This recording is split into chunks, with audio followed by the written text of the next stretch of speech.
upper incisors, one pair of lower incisors. Incisors are ever growing and slowly worn down by feeding on vegetation, which would include rabbits and picas. Then you have the order Rodentia, the largest mammalian order. Upper and lower jaws bear a single pair of ever-growing incisors, which would include squirrels, chipmunks, rats, mice, beavers, porcupines, woodchucks, and lemmings. Then you have, lastly, the primates, order primates. Adaptation of primates reflect adaptation for increased agility in arboreal or tree-dwelling habitats. Omnivorous diets and specialized teeth,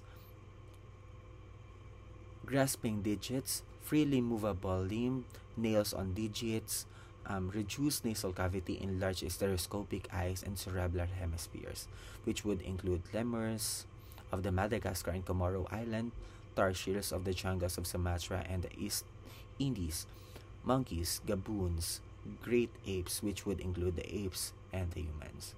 What is common among this is the mammary gland among mammals. Mammary glands are specialized to secrete milk following the birth of a young. In human, many ducts lead from the gland to a nipple. Part of the duct system are enlarged to store milk.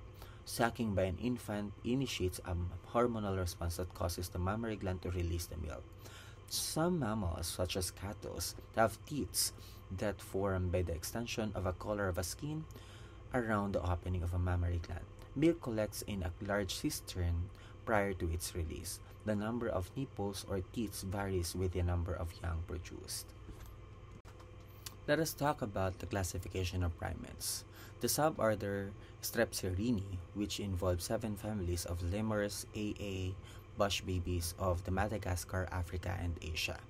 And the suborder Haplorini, that would include families of Tarsidae of the tarsiers in Southeast Asia, Calitrichidae, marmosets and tamarins of the Central and South America, Cebidae, capuchin-like, and monkeys of the Central and South America, Cercopithecidae, mandrills, baboons, macaques of the Africa and Asia, Hylobatidae, the gibbons and siamang of Asia, and Hominidae, which would include subfamilies of Ponginae or orangutan in Asia, Homininae, which would include tribes of Gorillini or gorilla of Africa, and Hominini, the pan or chimpanzee, Sahelanthropus, Ardipithecus, Australopithecus, and Homo or the Homo sapiens. Now let us try to highlight what would exact the whole classification of the Homo sapiens, going down from the suborder going to the tribe. So it will start with the suborder Haplorini. The family is Hominidae.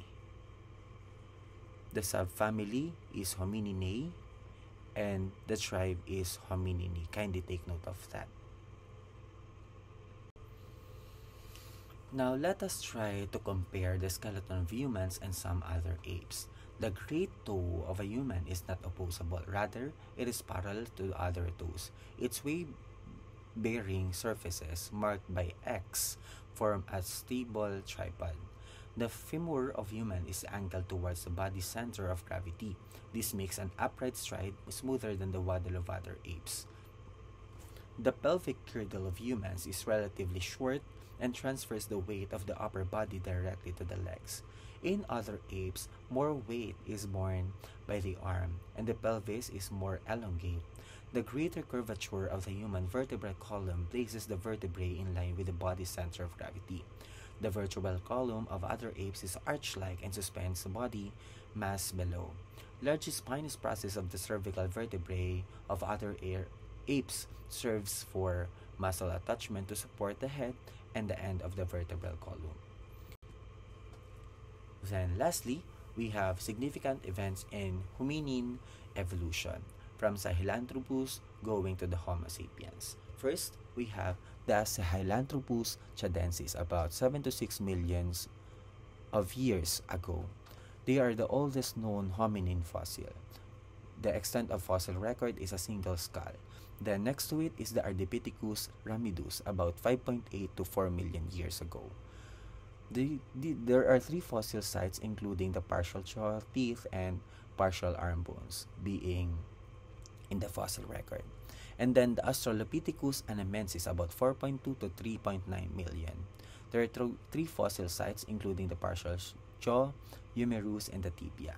And then the Australopithecus afarensis, Australopithecus africanus, then the Homo habilis, Homo erectus, Homo heidelbergensis, and the Homo neanderthalensis. And lastly, the Homo sapiens. Now, may I ask you, where are you included? Are you included in the Homo erectus or even in the Sahelanthropus chadensis? While most of us may be and should be included in the Homo sapiens. To wrap up, we've traced the lineage from simple marine echinoderms and hemichordates to the highly complex mammals.